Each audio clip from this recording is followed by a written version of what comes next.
Bonjour à tous. Et vous êtes les bienvenus au Festival de l'Histoire de l'Art. Moi, c'est Champollion Miaché-Vina. Je suis chargé de la modération de cette table ronde. Je suis chercheur invité au DFK, Centre allemand d'Histoire de l'Art de Paris. Alors, notre conférence porte sur l'architecture militaire portugaise, de l'arrivée des morts à l'empire colonial. C'est ça la thématique générale de notre conférence. Alors, pour présenter ou bien pour entrer dans certains aspects de cette conférence, de cette thématique, nous avons deux panélistes qui vont essayer de nous présenter leurs travaux en lien, n'est-ce pas, au thème que je viens de présenter. Nous avons à ma droite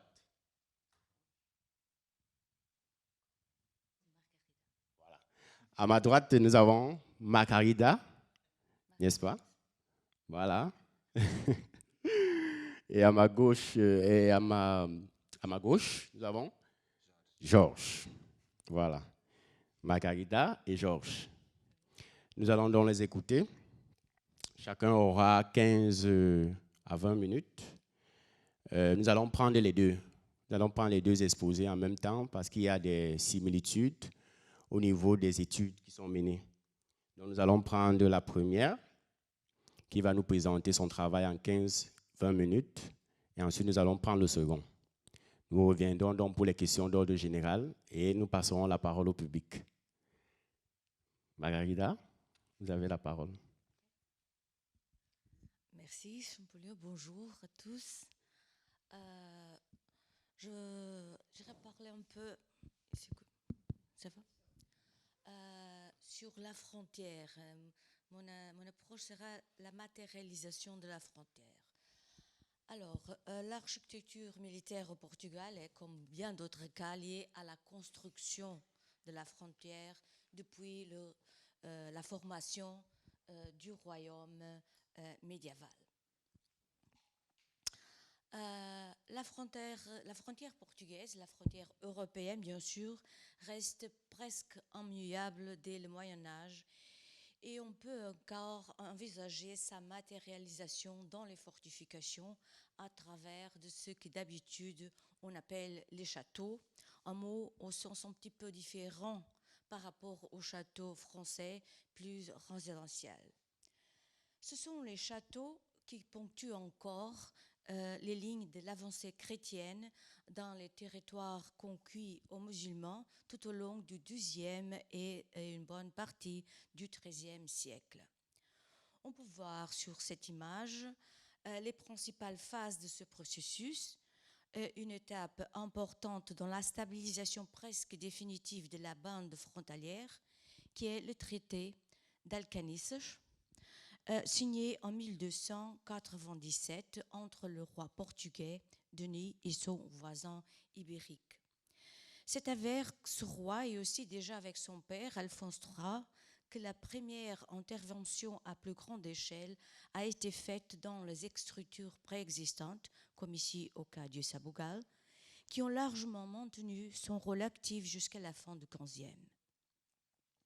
En effet, dans la première décennie du XVIe, le roi Manuel, le roi célèbre à cause du premier voyage maritime vers l'Inde, a commandé à son écuyer et dessinateur, Duarte d'Armas, une entreprise importante, le relevé de tous les châteaux, appelés forteresses de l'extrême, en expression à l'usage à cette époque-là. L'écuyer et son serviteur ou assistant ont parcouru toute l'extrême du royaume, dès le sud vers le nord, dessinant deux vues de chaque ville. Ici, le cas d'Almeida que j'ai étudié, deux vues de chaque ville et un plan topographique de chaque château avec des mesures et d'autres annotations. Deux aspects essentiels pour notre dialogue se dégagent de cette enquête.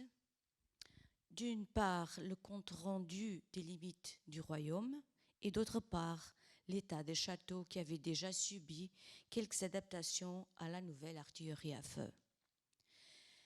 Concernant le premier aspect, on peut voir que le marquage des lieux alors dessinés nous donne une image relativement précise de la bande délimitant le territoire portugais. C'est-à-dire que tous les châteaux n'ont pas été relevés, mais seulement ceux qui étaient importants à l'époque pour la défense de la bande extrême vis-à-vis des royaumes voisins.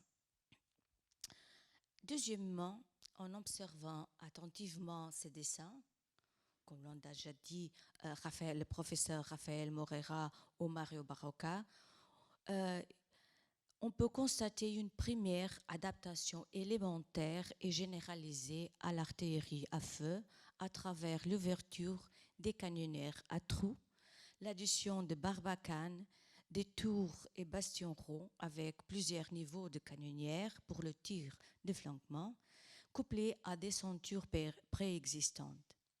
Et même les premières constructions nouvelles, comme cette plan carré et bastions circulaires à Almeida, au sud à Castro-Marim et à d'autres places. Et pourtant, il ne s'agit pas ici des exemples les plus frappants pour son innovation technique. Il s'agit plutôt de la prise de conscience par l'administration royale du besoin de la mise à jour des défenses.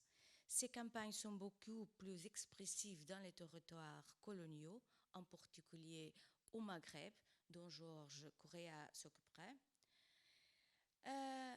Mais en effet, jusqu'au XVIIe siècle, les expériences continentales les plus intéressantes ne se réalisaient pas à la frontière, mais dans les zones portuaires les plus sensibles, surtout à Lisbonne, mais aussi à Setúbal ou à Porto.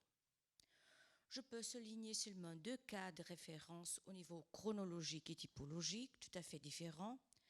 Le premier cas, en 1515, la tour bâtie par Francisco de Arruda, qui était nommée pour les travaux du boulevard, et c'était l'expression du boulevard, le boulevard du Restelo, on peut voir nettement un décalage entre le donjon et la plateforme polygonale avec des casemates et des canonnières. Un autre cas, 3 décennies plus tard, et également à l'embouchure du Tage, quand Miguel d'Arruda, peut-être fils de Francisco, après ses entretiens avec un ingénieur italien au Maghreb précisément, est déjà nommé maître des travaux des fortifications du royaume, a commencé vers le milieu du siècle la forteresse de Saint-Julien de Barra, seulement achevée vers les années 1180. Ici, mon propos, ce n'est pas de développer le sujet des fortifications maritimes, mais de souligner que tout au long des années de l'Union ibérique, le souci avec la fortification des ports et des liaisons transoceaniques a été soutenu, tandis que les anciens confins médiévaux ont resté presque endommagés. Mais la situation a changé de façon radicale à partir de la fin de 1640, lorsque le duc de Bragança a été acclamé roi du Portugal comme Jean IV, déclenchant ainsi une guerre ouverte sur plusieurs fronts contre les Espagnols, évidemment, la guerre de la Restauration qui a duré jusqu'à 1168 et qui a vraiment forcé une modernisation défensive de la frontière terrestre. La situation était vraiment précaire. La guerre à la frontière se déroulait parallèlement à des négociations diplomatiques, cherchant la légitimité d'une nouvelle dynastie, cherchant des alliés militaires auprès d'autres puissances, en plein cadre des guerres européennes au siècle de fer. La prise de décision a vite commencé. Avec la création du Conseil de guerre, Mais les contraintes étaient énormes, il n'y avait pas assez d'argent, ni personnel technique suffisant pour mettre en ouvrage tous les travaux pour renforcer la frontière. La gestion s'est appuyée sur l'organisation des provinces militaires, sans avoir un commandement militaire unique, en assurant des options assez flexibles pour la reformulation du réseau fortifié qui était déjà là depuis longtemps. Cependant, au cours des différents cycles de la guerre, cette souplesse ou capacité d'adaptabilité a permis la conception et le bâtiment des fortifications, composant un nouveau réseau de places fortes et forteresses bastionnées avec différents degrés de magnitude et complexité. Pendant un premier cycle, jusqu'à la mort du roi Jean IV, une situation de guerre, surtout défensive, a permis le dessin et démarrage des principales places. En deuxième cycle, entre 1657 et la victoire des lignes d'Elvas en 1659, c'est-à-dire la même année la signature du traité de Pernay, a connu des opérations militaires plus intenses avec des sièges, des batailles à l'Alentejo en particulier, mais aussi au nord. La première période, avec une situation politique interne très difficile, a été marquée par la dernière période, par une situation difficile et à compter avec l'arrivée du comte de Schomberg, un Allemand qui a été étudié en Angleterre et en France, et a impliqué des changements tactiques dans l'armée, se terminant par des victoires qui ont permis la paix en 1668, déjà sous la régence du prince futur Pierre II. En bref, on peut dire qu'entre 1642 environ et 1662, tous les travaux de fortification des places fortes indiqués sur l'image ont été commencés, malgré les différents degrés d'achèvement des travaux définitifs. Ce nouveau réseau de places fortes, qu'on peut appeler un véritable pré-carré avant Vauban, a été possible avec la contribution des ingénieurs militaires, évidemment. Qui étaient ces ingénieurs? Tout d'abord, après l'acclamation, deux mathématiciens jésuites, en soulignant ici le rôle du flamand Zimmermans, mais surtout en recrutant nombreux ingénieurs et militaires étrangers, dont la plupart français, comme vous pouvez voir, et membres du corps des ingénieurs du roi. Ici, je montre seulement les noms les plus connus. Je ne peux pas donner des détails, je n'ai pas du temps sur chacun, ce n'est pas l'intention. Parfois, je signale aussi parfois que l'activité a été concentrée dans une seule province ou région. Mais presque en même temps, le roi a autorisé en 1654 la création d'une classe de fortification dirigée par le cosmographe et ingénieur portugais Luís Serrão Pimentel, qui a écrit la méthode lusitanienne de dessiner les fortifications dans le but de former le personnel technique portugais.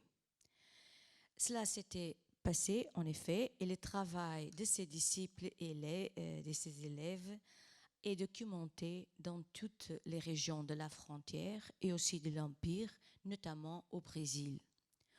Au XVIIIe, la classe s'appelait déjà Académie et se poursuivait sous la figure réformatrice de l'ingénieur en chef Manuel Azevedo Fortes.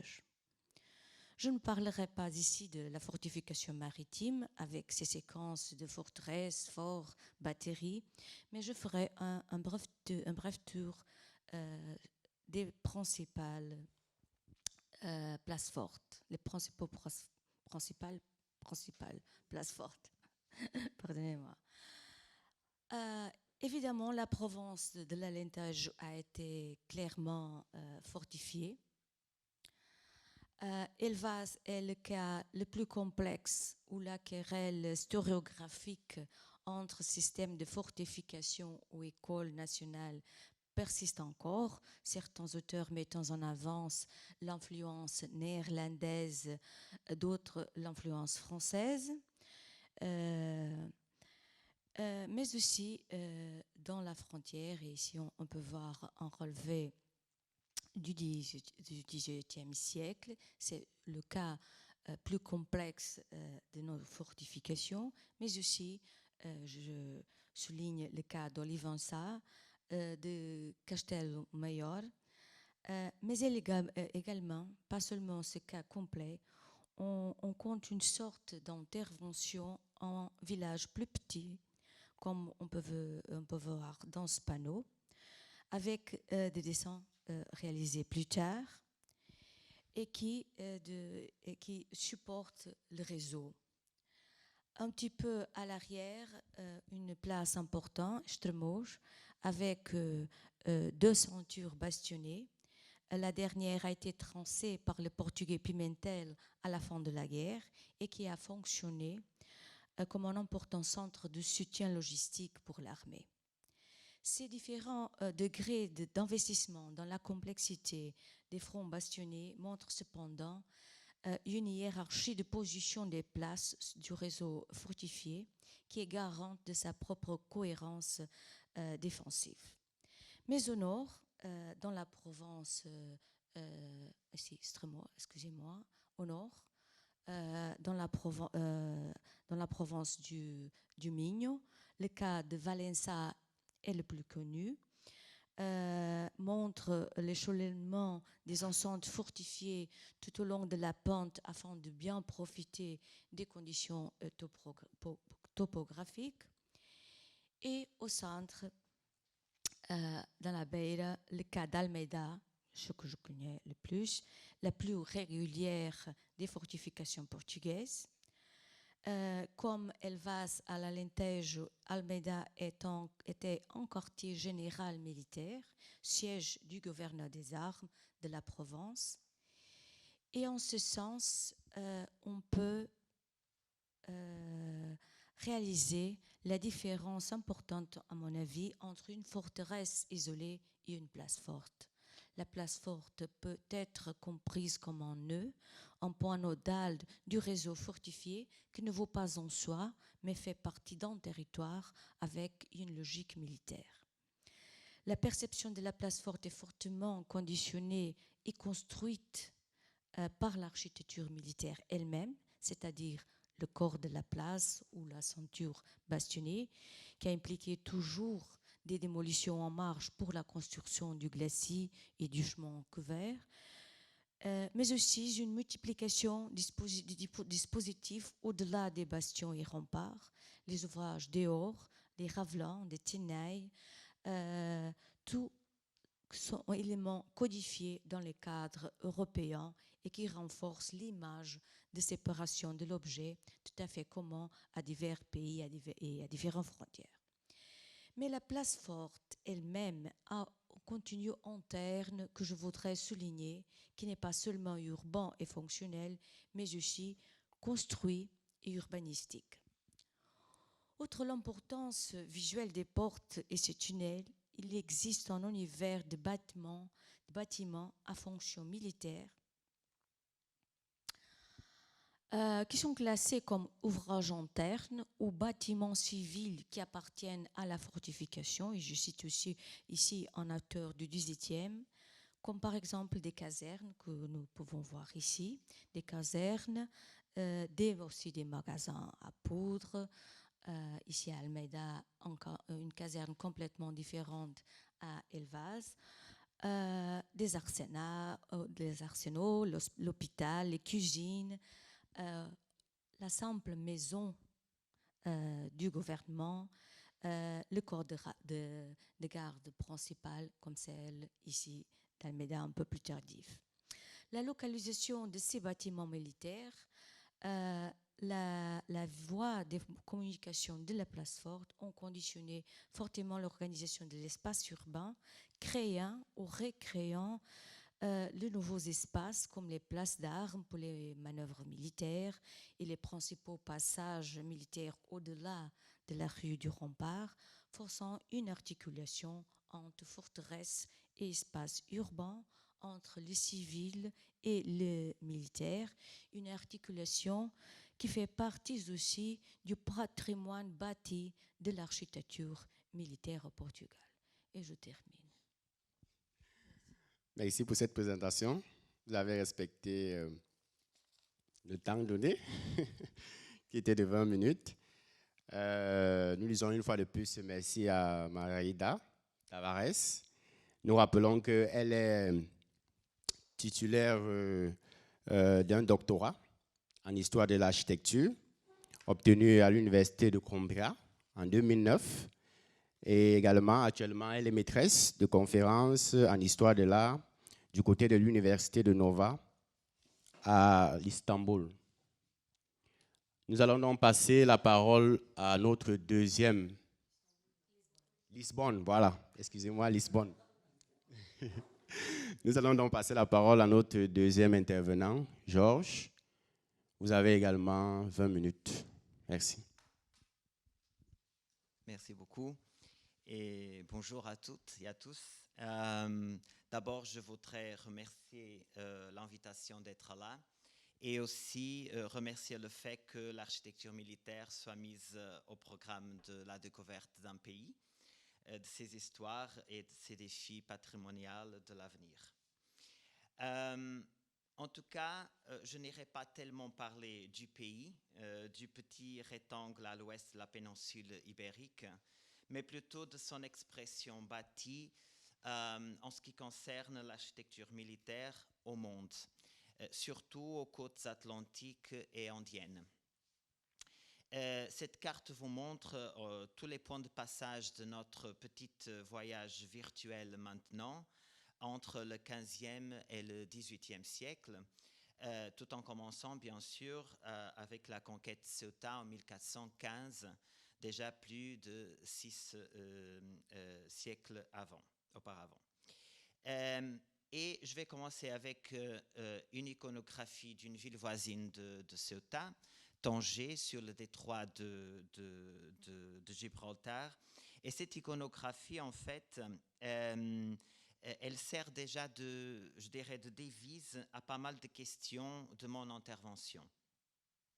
D'abord, sur cette gravure qui nous montre en état, même si c'est une gravure de 1572, en état du début du XVIe siècle, on voit de longues remparts interrompus par des tours.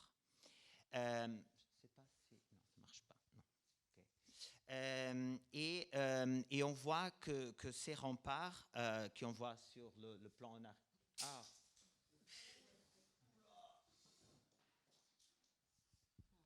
Pardon.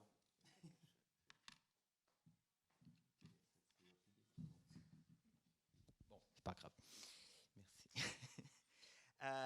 Et on voit que ces remparts établit un nouveau limite de la ville, on va en parler, et nous raconte un temps immédiat de transposition de l'architecture militaire en Afrique du Nord.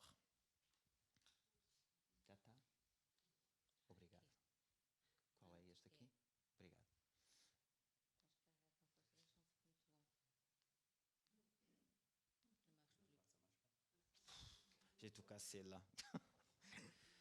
Bon, merci. Au-delà de ces remparts, on voit aussi en haut un château à l'expression targotique qui en fait vient remplacer la casbah mauresque qui existait ici et qui a vraiment une expression très résidentielle avec ses toitures, ses cheminées, ses fenêtres en piano nobile. Et au-delà de ça, on voit encore en bas, puis ici sur le côté droit.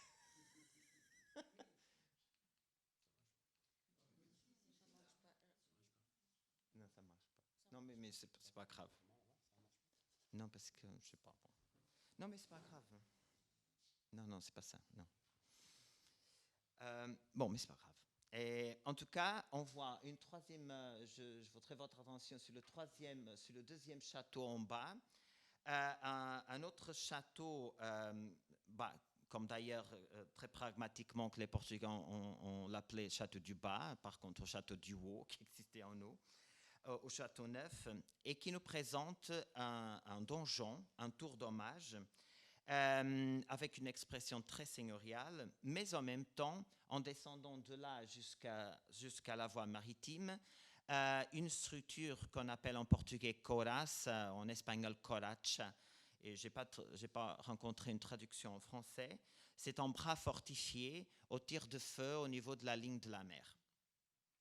Donc, d'un coup, on voit beaucoup d'expressions déjà qui nous racontent deux moments de transposition de l'architecture militaire de la métropole je dirais, au début de cet empire.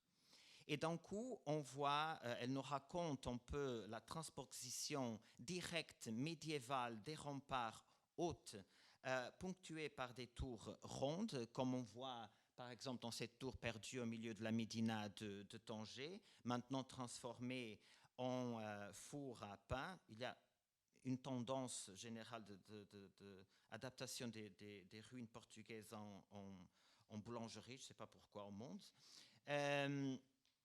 On voit ce rempart qui en fait représente le raccourci portugais, c'est-à-dire la réduction que les Portugais ont introduit dans la Médina préexistante médiévale islamique pour des questions de soutenabilité militaire.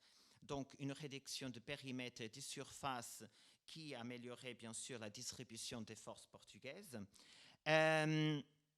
Et qui en fait, c'est quelque chose que les Portugais ont fait un peu partout en Afrique du Nord, sur des villes conquises.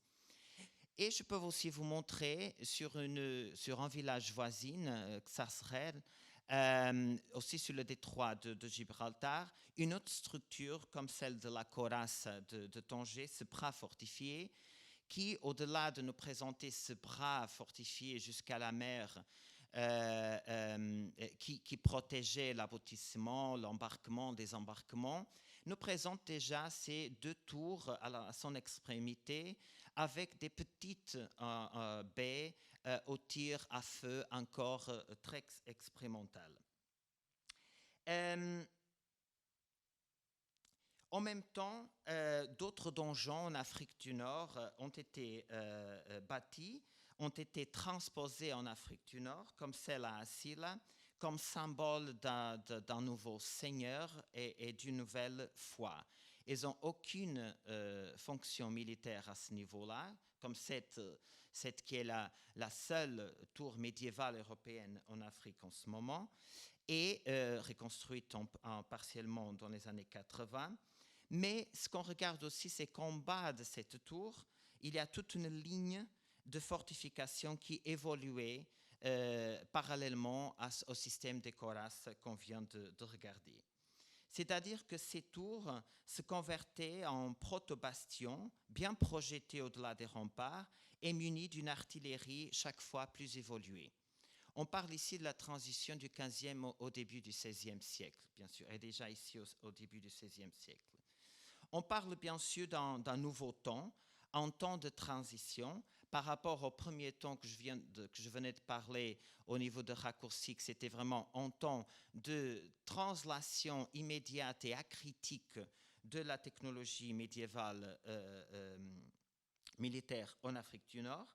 Et ici, il y a déjà une évolution, un temps de transition pour lequel le Maghreb était bien sûr un laboratoire, puisque lui-même représentait, avec ses périmètres fortifiés, beaucoup de fois la frontière de la souveraineté portugaise. Ce sont ces évolutions qu'on pourrait constater originalement dans le château fort au Funchal, île de Madère, aujourd'hui très amélioré et transformé en palais bien sûr, mais où on peut encore morphologiquement appréhender ce qui était la structure avec ces bastions encore en évolution. Et en effet, la figure du château fort, tendanciellement carré, comme Margarida nous a montré aussi sur la frontière portugaise, de nouveau de transition du 15e au 16e siècle, ces châteaux forts tendanciellement carrés avec son donjon est une typologie de forte dissémination outre-mer. Ce sont des châteaux qu'on appelle manuélins, qui existe entre le symbolisme de la tour, sans capacité défensive, et le cadre du château fort, tout en montrant une expérience de feu chaque fois plus forte. On le voit au long de la côte africaine, comme ici à Elmine, aujourd'hui au Ghana, où sur l'iconographie, on voit encore bien sûr la tour, le donjon, mais en même temps une capacité plus évoluée défensive au niveau bas, aujourd'hui très masquée, bien sûr, comme les images de gauche vous montrent, par des transformations d'abord hollandaises et après britanniques sur cette côte.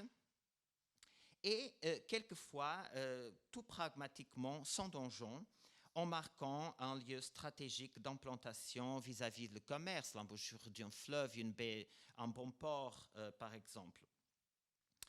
Il nous montre donc des carrés, des tours aux quatre coins, comme ici de nouveau au Ghana, la structure du milieu et pas la structure hollandaise déjà du XVIIe siècle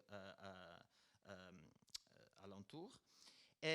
Ou quelquefois même juste deux tours opposées en optimisant le tir et le flanquement de l'artillerie encore expérimentale qu'on voyait se développer ici. Bien sûr qu'ici, dans ce petit château très transformé par les Omani ultérieurement, on peut encore constater cette typologie. On le voit arriver en Inde, où l'arrivée en 1498 par les Portugais permet encore la construction des modèles manuelins de transition si lointains. De nouveau la figure carrée, de nouveau le donjon au centre, mais aussi sur la représentation, la capacité d'artillerie qui s'adaptait à l'évolution de l'art de guerre dans ce moment. C'est même très impactant, comme la morphologie de ces structures carrées va même influencer des châteaux de la deuxième moitié du XVIe siècle, du roi Falicite, par exemple en Éthiopie, pas construit par des Portugais du tout, mais que la forme reste, pas la fonction bien sûr. Et de retour au Maghreb, parmi les structures postérieures, on découvre une structure similaire à Mazagan, aujourd'hui El Jadida, avec un château carré avec des 4 tours aux angles, ou avec beaucoup de transformations, comme une tour qui maintenant est le minaret de la mosquée du 19e, mais sur l'image du haut à droite, vous voyez encore la capacité des bombardières, des embrasures que chaque fois étaient plus larges et qui maintenant tirent au centre du bâtiment, parce qu'il y a des constructions qui sont additionnées, mais qui auparavant permettaient un flanquement croisé avec des autres tours, bien sûr. Alors, c'est exactement à Mazagan qu'on peut constater un changement profond à partir de 1541 avec l'établissement d'une forteresse moderne autour exactement de ce premier château manuelan de 1514. Et pour cette entreprise, toute une équipe d'architectes et ingénieurs militaires, en commençant bien sûr par le prêtre de l'ingénieur Benedetto da Ravenna, de Charles Quint à Jean III du Portugal, pour exactement ce renouvellement de forteresse en Afrique du Nord. Et ici, bien sûr avec d'autres architectes portugais, notamment avec Miguel da Roda, que Margarida venait de parler, vient de parler, pardon. Et on voit bien sûr ici toute la structure moderne, très pionnière, qui Mazagan nous présente avec maintenant une forteresse bastonnée. Pour l'impact, son caractère pionnière et son état de préservation, elle est classée patrimoine mondial aujourd'hui. Elle nous préserve encore beaucoup de ses structures originelles et elle est en fait la première forteresse moderne du continent africain, moderne en termes européens, bien sûr.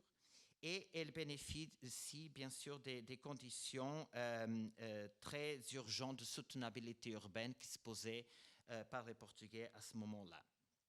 Alors les caractéristiques, on les voyait déjà sur les diapos de Margarida, confirment l'arrivée de cette nouvelle technologie. Alors des longues murailles, maintenant des longues remparts plus bas, plus épaisses, et avec des inflexions qui permettaient bien sûr le tir croisé à partir des oreillons de ces bastions. Et après beaucoup de différentes canonnières, maintenant canonnières toutes puissantes, qui permettaient le tir sur différents angles, comme vous voyez là au-dessus, où se trouve ce petit groupe d'étudiants à moi auparavant, qui bien sûr essaie ici un suicide collectif. Et on voit aussi cette expression en se montrant en tant que château, en tant que forteresse, en prenant la typologie du château fort carré, mais maintenant en forteresse carrée, dont les tours rondes sont substituées à des bastions pentagonales, comme dans ce cas. Et on voit bien sûr cette technologie a passé à partir de la deuxième moitié du XVIe siècle, il a se diffondé tout au long des côtes dans la carte que je vous ai montrée au début. Des forteresses isolées, sans une ville à l'intérieur, comme était le cas de Mazagan auparavant, et qui essayaient bien sûr de protéger des positions stratégiques à l'entrée des baies ou des ports, aussi avec des modèles quadrangulaires, une fois plus, avec des bastions modernes aux angles. Cette technologie voyage en Orient, des plans sont envoyés à la côte orientale africaine, où des puissantes forteresses sont élevées, et celle de Mombasa, aujourd'hui au Kenya, a même un dessin de quelque sorte anthropomorphique, mais qui est intrinsèquement lié au rayon de tir, c'est-à-dire que le dessin de la forteresse et sa capacité d'artillerie sont absolument communes pour le dessin, l'annulation des angles morts et le flanquement de tout le terre-plein de la forteresse. En continuant ce voyage sur le Golfe au Moyen-Orient, nous montre une évolution similaire à celle de Mazagan, c'est-à-dire en rouge, vous voyez une structure de château encore, je dirais, manuélin, targotique, proto-moderne, avec polygone, avec des tours carrées ou rondes aux angles, qui est après amélioré déjà au milieu du XVIe siècle et transformé dans une forteresse moderne avec toute capacité. La même situation on voit au Bahreïn, où la seule différence, c'est qu'il y avait un château là, local, qui est amélioré par les Portugais vers la fin du XVIe, début du XVIIe siècle, avec de fortes bastions. Alors, toute son échelle et plasticité nous est présentée ici à Die, avec une construction qui aussi augmente et améliore une précédente, soit par réduction, soit par addition des nouvelles structures, et très pragmatiquement aussi en Inde, à Daman, où cette forteresse, sur un terrain plus plat, nous cache bien sûr toute une ville aussi à l'intérieur, donc ce n'est pas une forteresse isolée, mais avec une ville à l'intérieur, et qui nous montre toute la capacité que désormais, et d'une façon mûre, cette technologie se dissipe au monde et parmi l'Empire portugais. Bien sûr qu'à Malacca, il n'en reste pas trop que la porte de la forteresse portugaise, et si on continuait ce voyage vers l'Indonésie, encore moins. Ils sont très bouleversés par des siècles d'occupation et des disputes avec l'Espagne et l'Hollande.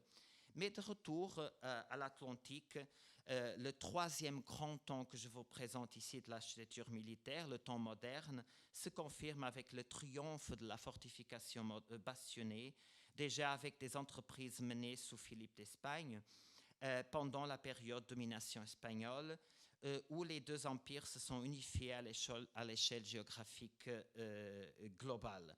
Et bien sûr qu'ici, on rentrait un peu sur le discours de Margarida, sur le discours de toute la formation des ingénieurs, des architectes, et ce partage et cette circulation de connaissances avec d'autres écoles européennes. De grosses et longues courtines fortifiées ou des forts isolés, dans ce cas 5 pointes bastionnées au Brésil, ce sont des leçons que le Portugal métropolitain avait besoin pour un XVIIe siècle très défiant, bien sûr, et que Vauban aussi irait développer. Et donc, toute cette connaissance est acquise à ce moment-là. Et donc, très en passant jusqu'au XVIIIe siècle, celui va être l'art de la guerre, la technologie et les morphotypes que les situations de frontières encore iraient travailler, notamment sur les côtes brésiliennes, une autre frontière importante, notamment au nord avec la guerre avec la France et l'ouest et le sud, la guerre avec l'Espagne. Et donc, en espérant que ce bref voyage a permis de visualiser l'évolution de l'architecture portugaise entre le XVe et le XVIIe siècle au monde, surtout le passage de la médiévalité, donc le premier temps très, très pragmatiquement qui est passé là encore sur quelques décennies du XVe siècle, au temps moderne, plus mûr que je viens de montrer, tout en passant par le style de transition, bien sûr, à l'époque manuéline, qui nous raconte un peu deux démarches, la démarche rhétorique et la démarche, bien sûr, du laboratoire très pragmatique de l'évolution de l'art de guerre. Et merci beaucoup de votre attention. Merci également à toi, Georges. Je rappelle que tu es professeur associé à l'école d'architecture, d'art et de design de l'université de Minho. Et également, vous avez soutenu un doctorat en architecture à la faculté d'architecture de l'université de Porto. Après donc ces deux présentations, nous allons, peut-être avant de passer la parole au public, nous allons poser deux questions d'ordre général. La première question, elle aura un volet technique. Et la deuxième question aura un volet patrimonial. Parce que j'ai vu dans ta présentation tout à l'heure, tu as parlé de la transposition, n'est-ce pas, de cette architecture-là du côté de l'Afrique du Nord. Et justement, ça pose également des questions d'ordre patrimonial. Alors, par rapport à la question d'ordre technique, je me retourne vers Margarida. Alors, est-ce que depuis le XVe siècle, à travers ces structures militaires, on peut apercevoir une certaine évolution technique du point de vue du matériau, du point de vue symbolique et également du point de vue fonctionnel? Est-ce qu'à travers cette période-là, on peut identifier, n'est-ce pas, ces différents points de l'évolution de l'architecture militaire du XVe siècle au XVIIIe siècle? Également, la question d'ordre patrimonial, nous allons revenir aux questions de réappropriation. C'est vrai que, Georges, tu l'as dit tout à l'heure, que bien qu'il y a eu transposition de l'architecture militaire portugaise en Afrique du Nord, mais il n'y a pas eu également transposition de la fonctionnalité militaire de cette architecture. Alors, de nos jours, à l'heure actuelle, quel est le rapport que les populations de l'Afrique du Nord portent sur cette architecture-là? Et je vais également un peu plus loin, également, est-ce que les Portugais eux-mêmes portent un regard positif ou négatif à cette architecture? Donc, c'est une question à deux volets. L'appropriation de cette architecture-là par les populations de l'Afrique du Nord, mais également cette appropriation-là par les Portugais eux-mêmes. Quel est le regard qu'ils portent sur cette architecture au regard de toute l'histoire que ces structures véhiculent dans le temps? Voilà les deux questions d'ordre général. Je me tourne d'abord à Margarita pour qu'elle puisse répondre sur cet aspect technique de l'évolution technique de cette architecture. Merci. Merci, Champollion. C'était une question assez difficile du point de vue technique et presque monumentale à l'architecture militaire. Et parfois, on envisage l'architecture militaire surtout sur ce point de vue-là. On peut dire qu'à la fin, au milieu du 15e, le principe de la défense, le tir de flanquement, le tir flanqué ou de flanquement était déjà établi. La perception qu'il faudrait faire une croisée du tir était déjà établie. Ce que change d'une façon assez radicale, c'est le tracé géométrique pour donner une réponse. Alors, on commence par transformer les formes, les matériaux nous changent, au commencement nous changent beaucoup, mais au milieu du 16e, il était clair qu'on avait besoin, plutôt que de pierre, on avait besoin de matériaux plus dociles, de la terre plane, la propre notion de terre plane, des briques. Il y a une longue période expérimentale pour essayer le comportement de ces matériaux. Et on voit la tendance d'abandonner un petit peu la grande pierre et les grands chantiers en pierre. Mais je crois que ce que change plutôt, c'est la façon de projeter. Maintenant, il ne s'agissait pas seulement de bâtir. On doit avoir en dessin un projet d'architecture, un projet d'ingénierie.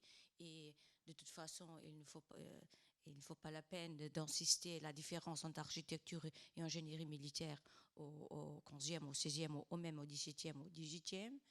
Et il faudrait que quelqu'un qui sache mathématiques, qui sache tracer le projet, et alors certainement il y a une culture de la Renaissance qui aide à cette maturation. Ça, du point de vue des matériaux et de la conception. Je crois que ce qui change vraiment, c'est la conception. Deuxièmement, du point de vue fonctionnel, il faut que ça marche en matière de guerre. Et l'art militaire change vraiment la façon de conduire les armées. Et aussi la technologie de l'armement, des armes, des canons, change vraiment la distance du tir. Et cela change du point de vue du détail de la conception, des dimensions des bastions et tous les ouvrages au dehors du corps de la place. Mais le fondamental, l'essentiel, le principe ne change pas, le principe classique. Du point de vue de l'image, change beaucoup. Comme les remparts sont plus bas et la construction militaire s'aparte du territoire au dehors. On ne voit pas les forteresses, mais elles sont là et elles exigent une grande dimension et des grands travaux et sont, du point de vue des finances, très exigeantes et du point de vue des garnisons. Je sais pas.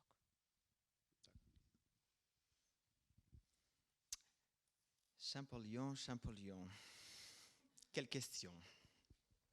Elle est énorme. Je ne sais même pas. Bon.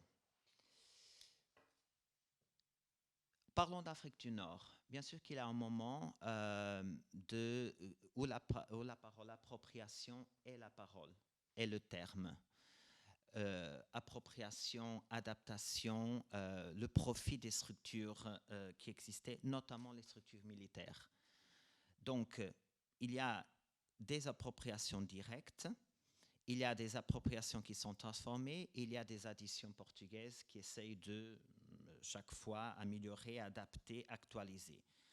Il y a quelque chose qu'on sait sur l'architecture militaire qui diffère sur d'autres genres d'appropriation ou d'intervention sur l'environnement bâti, c'est que l'architecture militaire ne peut jamais être désactualisée si on perd la guerre immédiatement. Alors sur un territoire hostile et beaucoup de fois belligérant comme était l'Afrique du Nord ou dans d'autres contextes, bien sûr que ça poussait bien sûr à une rénovation beaucoup plus vite que quelquefois ça se passait même en métropole, je dirais.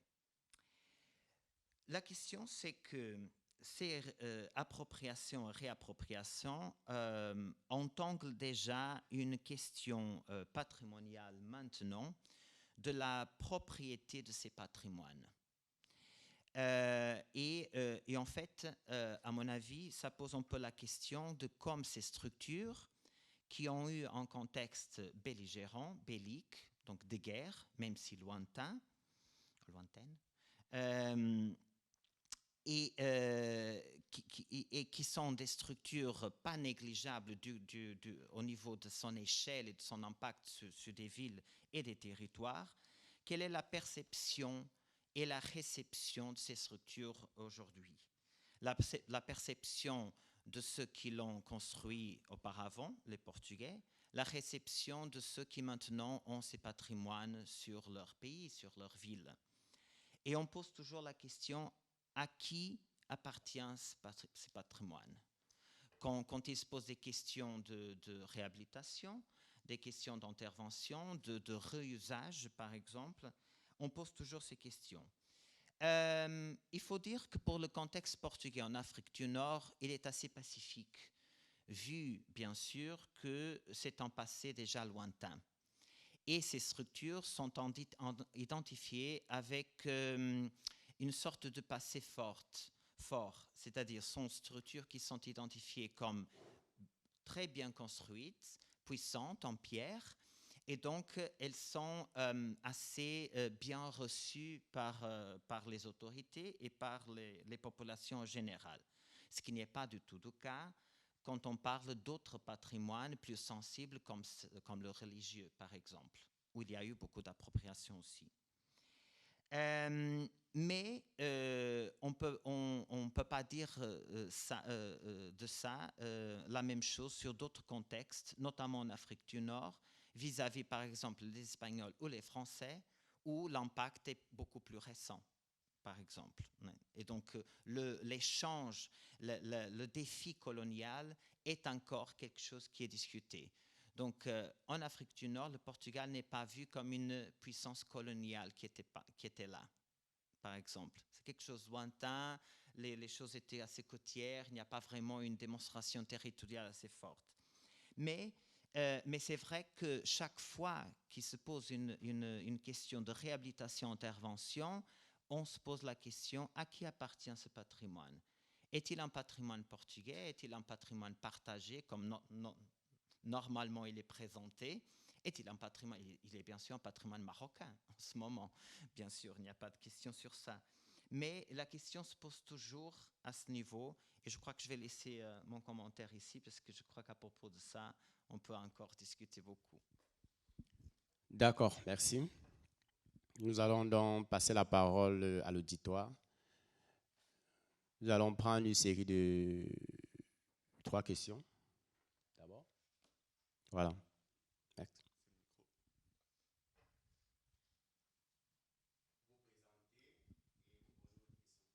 Bonjour, Cathy Falcao.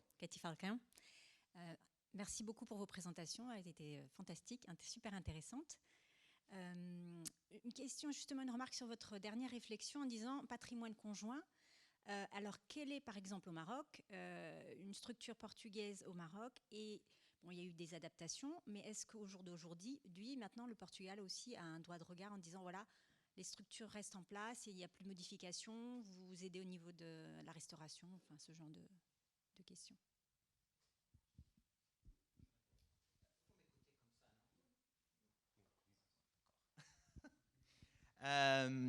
Oui, donc il y a tous ces cas-là. Et en fait, je travaille sur le Maroc depuis 20 quelques années et je remarque déjà des changes. Et des changements qui quelquefois sont un peu troublants. Mais je crois que tout ça a un niveau politique qui, bien sûr, est parallèle à chaque fois qu'on parle sur l'intervention sur le territoire. Parce que bien sûr qu'il y a des structures qui sont très bien préservées et on peut reconnaître une espèce de caractère européen sur elles qui pourrait mener sur les autorités portugaises l'enjeu de son réhabilitation, par exemple. Mais il y a d'autres qui sont un peu plus mesclés et qui sont assez transformés par des additions, superpositions postérieures des médinas qui ont envahi, par exemple, tous ces territoires, où ce n'est pas évident du tout que la reconnaissance de la strate portugaise soit relevante pour les autorités marocaines elles-mêmes. Donc, on a le cas de Xarxeré qui est un camp archéologique, donc ça ne pose pas de questions. Assila qui est très bien préservé, mais à Tanger, que je viens de montrer, une ville qui maintenant a 1 million d'habitants, bien sûr le centre est quelque chose de très petit, ce n'est pas évident du tout. Et ce sont les niveaux plus récents des Espagnols ou des Anglais, par exemple, et les Anglais, on était là pas mal de temps, qui sont plutôt mises à la valorisation, à la mise en valeur du patrimoine. Mais ce que je regarde plus récemment, c'est qu'il y a un volet de transformation, presque, je dirais, de révision historique. Je vois des structures, par exemple à Mazagan, très récemment, et encore aujourd'hui, l'ancienne quartier ou ville portugaise est encore appelée de cité portugaise. Il y a des indications.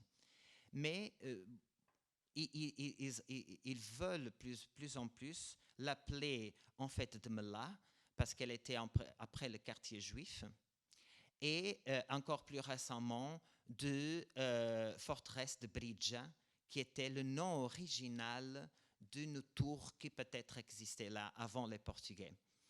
Alors, et je vois ça dans d'autres situations aussi, qui essayent une espèce de retoponymisation de l'héritage et du passé, et une espèce de nationalisation aussi de ces passés, même si on parle des structures qui sont morphologiquement, artistiquement, complètement portugaises, je veux dire d'origine portugaise, d'influence portugaise, de construction portugaise à cette époque. Mais il y a, à mon avis, ici une grande différence entre autorité et population. L'envie de la population est une envie respectueuse vis-à-vis de l'architecture militaire, attention, respectueux, assez fier, et bon, des autorités, il y a tout un agenda politique que je m'excuse de commenter maintenant. Deuxième question.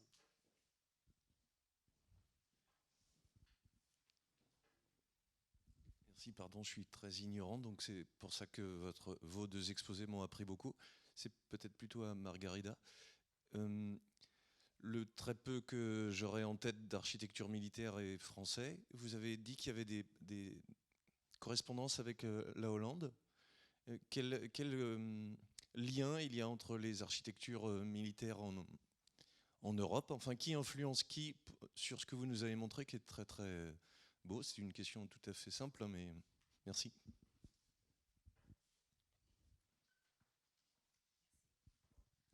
Alors, le cadre traditionnel de la historiographie présente l'évolution comme ça. Il y a une expérimentation très forte en Italie. Elle est exportée pendant le 16e. Mais on peut constater maintenant que cette expérimentation, comment résoudre et comment répondre à la violence du feu. Mais évidemment, il est clair qu'était l'Italie, tous les territoires italiens qui ont prôné la pression innovatrice, et on voit un ingénieur italien à travailler avec l'empereur et avec tous les rois, et aussi les Néerlandais et les Flamands ont aussi ces processus. Ils expérimentent premier, et alors on recrute des ingénieurs italiens. Alors, à la fin du XVIe et la première moitié du XVIIe, les Hollandais se révoltent contre les Espagnols. Et cette guerre a fait disséminer et développer une façon différente, avec plus de matériaux comme la terre en Hollande. mais la façon de projeter et construire l'existence et les connexions entre les bastions étaient déjà stabilisées. La question des écoles nationales et des systèmes, c'est que je peux avoir un bastion avec un angle orthogonal, un angle majeur, un angle mineur, la dimension des flancs, la proportion, la notion de proportion peut changer et change entre certains, change pendant le temps, au long du temps, et change entre des traditions et des nécessités en Hollande.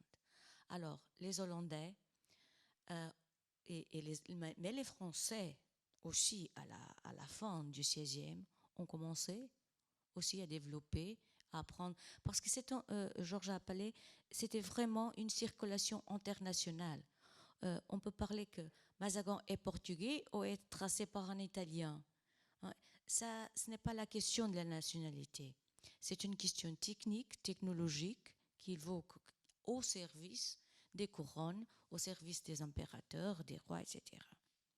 Alors, quand la frontière portugaise, au XVIIe siècle, a été mise au jour des fortifications, on a nécessité de recruter des ingénieurs, pas seulement français, mais aussi des Hollandais. Mais ça ne signifie pas une prédominance du point de vue technologique, mais des alliances diplomatiques et politiques. Et la France était, dans une première période, une alliée. Mais c'est très intéressant parce qu'il y a eu une école française très claire, mais qui était en développant sur le savoir des ingénieurs allemands. Alors, en ingénieur, comment est-ce qu'on fait en l'ingénieur? Qu'est-ce que l'ingénieur étude? Il étude premièrement au XVIIe certains livres des Hollandais et certains livres des Français, parce que pendant la première moitié du XVIIe, les Français ont écrit sur la fortification. Ils ont essayé en pratique à la frontière portugaise. Vauban vient après, et certains des ingénieurs qui ont travaillé au Portugal, comme Manso Mallet, a travaillé avec Vauban. Ça veut dire que ces connexions sont très liées. C'est pas facile, sans des dessins, de distinguer clairement ce genre de fortification, parce que le principe, c'est le même. Alors, au XVIIe, surtout après Vauban, la grande différence, c'est tactique et la multiplication des ouvrages à l'extérieur du corps de la place. Je ne sais pas, je ne veux pas m'allonger. Une autre question? Ça va pour vous? Une autre question? Je crois qu'il n'y a plus de questions.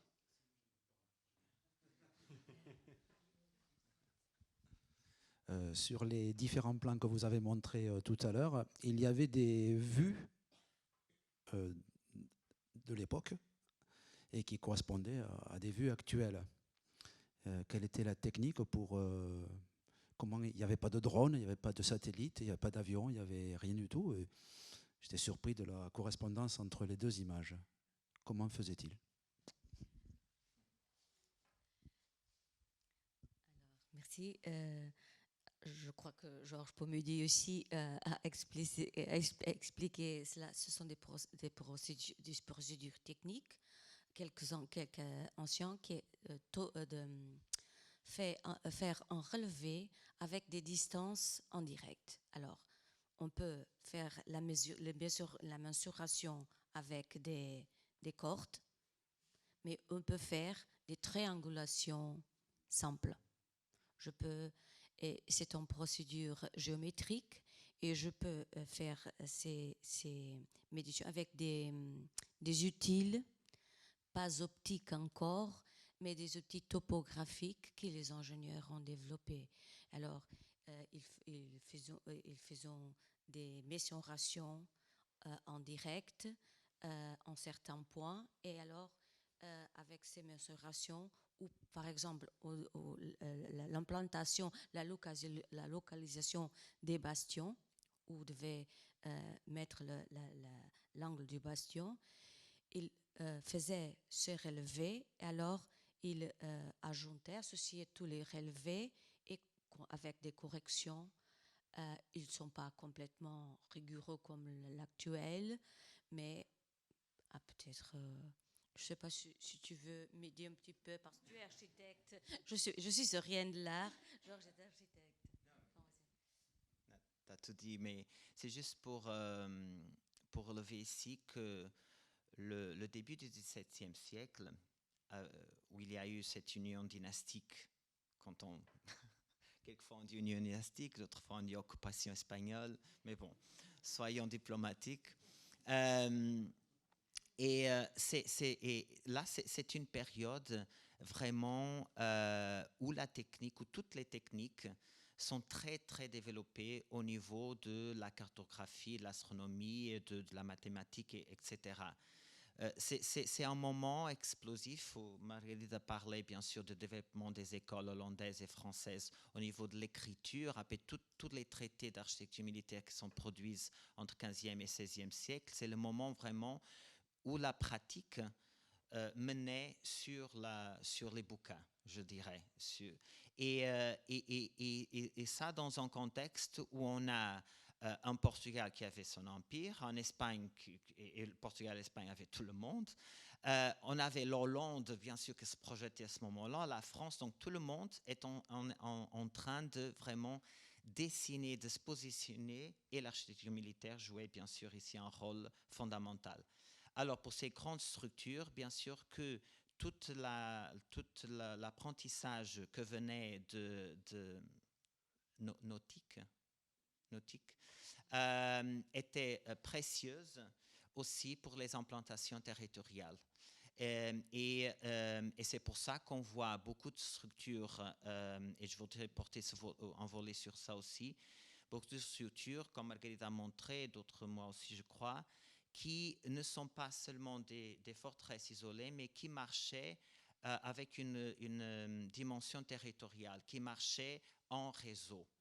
Et pour ça, bien sûr, il fallait avoir une connaissance mathématique très développée de dessin, de capacité de dessin et de capacité d'implantation sur le terrain. C'est vraiment un moment, la guerre pousse toujours à une évolution technologique, malheureusement, comme on voit en ce moment. Par exemple, je crois qu'au 6e, la science nautique était absolument fondamentale pour ces progressions mathématiques, cette innovation mathématique. Et au 17e, on ne peut pas oublier une figure comme Descartes dans la philosophie, dans la culture et la géométrie. Descartes est aussi un mathématicien, et il y a plusieurs de ces projets qui ont été faits pas seulement par les ingénieurs, mais par des mathématiques. Et les frères jésuites, ils ont été des frères, ils ont été ingénieurs, mais ils étaient surtout des mathématiques.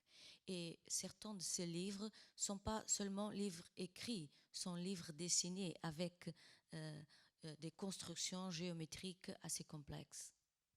Il faudrait être géomètre, mathématicien, pour lire et apprendre quelque chose.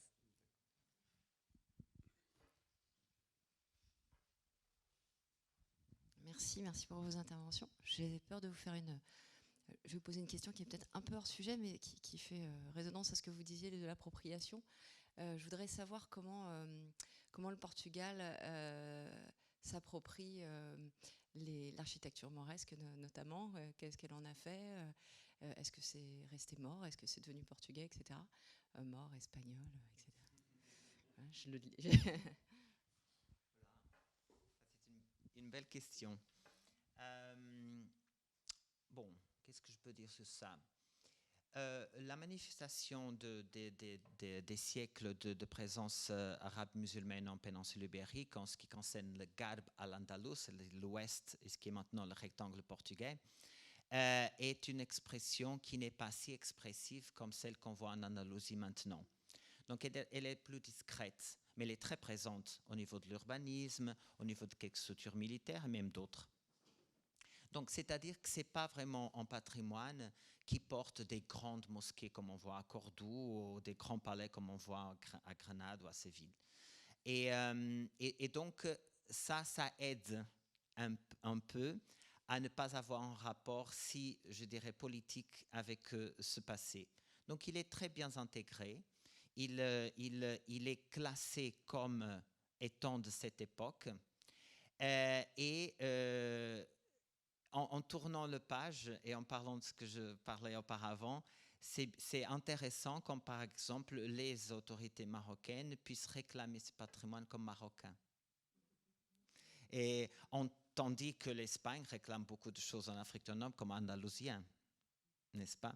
Donc c'est toujours une petite guerre, je dirais, de mots qui ne portent rien vraiment sur le patrimoine, mais qui portent beaucoup sur ce qui est vraiment l'échec politique de l'histoire de l'art, ses classifications et ses réflexions sur le passé. Et en fait, c'est ce qu'on fait sur tout ce festival, à mon avis.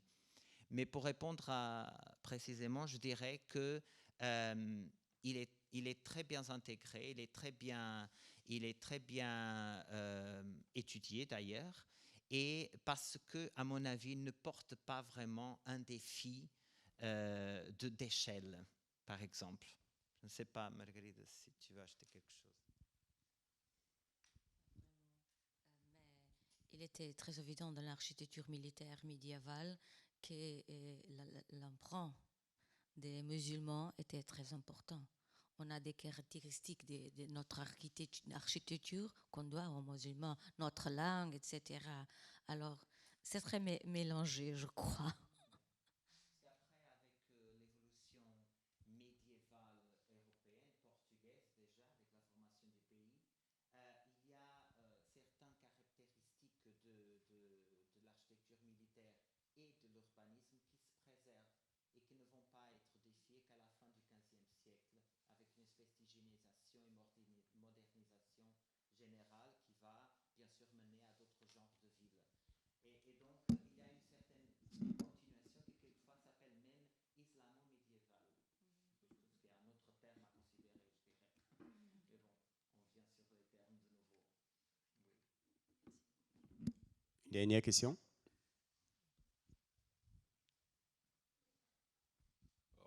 Une petite réflexion on a eu sans doute.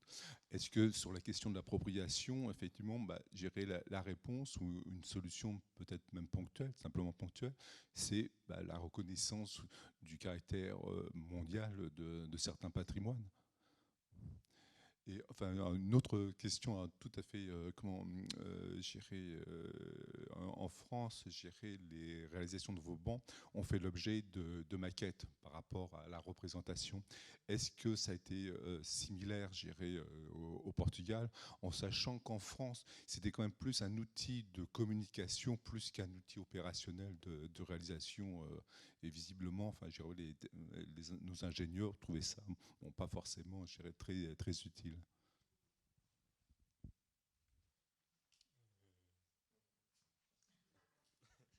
C'est facile à répondre parce qu'on n'a pas. On a quelques modèles plus tardifs, mais pour étudier des modèles des fronts bastonnés, pas des relevés, des places fortes. Je crois qu'on n'avait pas du temps ni de l'argent. Parce que les maquettes, les plans reliefs du temps de Vauban sont très complexes, sont à Louis XIV, sont pour étudier, mais pour montrer c'est mon territoire. Et je crois qu'au Portugal, on n'avait pas le temps ni l'argent, et était trop. Le roi portugais avait un empire très grand, et on n'avait pas cette préoccupation. Mais au XVIIIe, à la fin, on avait des modèles seulement des fronts bastonnés pour étudier le tracé. Non, c'est vraiment ça. Et au-delà des maquettes, il y a aussi un énorme manque de dessins. par exemple. Et le plus qu'on va en arrière, le pire, c'est-à-dire. Et donc, ça relève un peu sur le caractère très pragmatique de ces implantations en métropole et surtout en empire. Parce que là, c'est le mot vraiment. Il y a beaucoup de défis. Le XVIIe siècle qui est explosif au niveau de l'évolution technologique est aussi un siècle terrible pour Portugal, n'est-ce pas, au niveau d'une guerre avec la France, avec l'Espagne, après l'indépendance, de nouveau la guerre avec l'Hollande, parce qu'on a hérité cette guerre. Donc c'est un siècle avant la découverte de l'or, assez, donc il n'y avait pas vraiment de temps, à mon avis, ni les moyens. Donc il y a un énorme manque de témoins physiques dessinés et bâtis, je dirais, au niveau de maquettes. Et il n'y a pas une préoccupation de montrer le territoire, parce que l'Empire portugais n'était pas vraiment un empire territorial jusqu'à très, très tard. Il y a une dernière.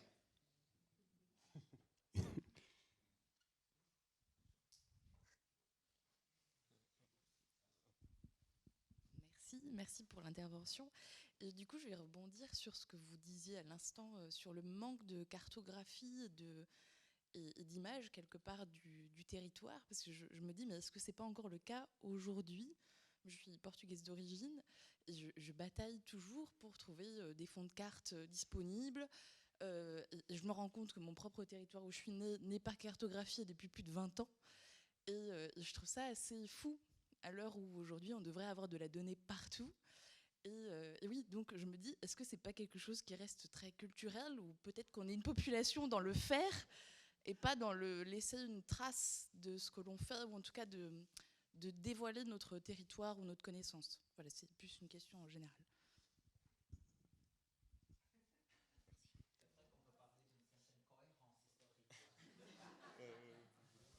Seulement pour dire, après je passe, parfois on oublie que c'est pas un relevé cartographique, un dessin cartographique, c'est pas un dessin. On doit faire tout ce qu'on appelle, je sais pas en français, levantamento, surveyor, relevé. Et ça, on doit avoir de l'équipe, des personnes, des instruments et du temps. Et je crois qu'on a toujours la manque de l'argent et des personnes. Et on a besoin aussi des archives qui gardent et qui conservent et qui donnent à la disposition, parce que parfois on ne garde pas. Les dessins et la cartographie est presque abandonnés. Et au niveau d'archives, il faut penser, c'est pas une excuse, parce que, comme je disais, il y a une cohérence historique jusqu'à présent, mais c'est vrai que la destruction de Lisbonne et des archives et des maisons en 1755 a affecté beaucoup la façon dont on raconte l'histoire portugaise, jusqu'au moins la deuxième moitié du XVIIIe siècle. Tout était à Lisbonne, comme aujourd'hui. Et c'est important. C'est par exemple, moi je travaille dans une ville comme Guimarães, au nord du Portugal, et le plus vieux plan de Guimarães du XVIe siècle se trouve au Brésil. Parce que là, il n'y a pas eu de tremblement de terre. Voilà, merci à nos deux intervenants. On peut applaudir.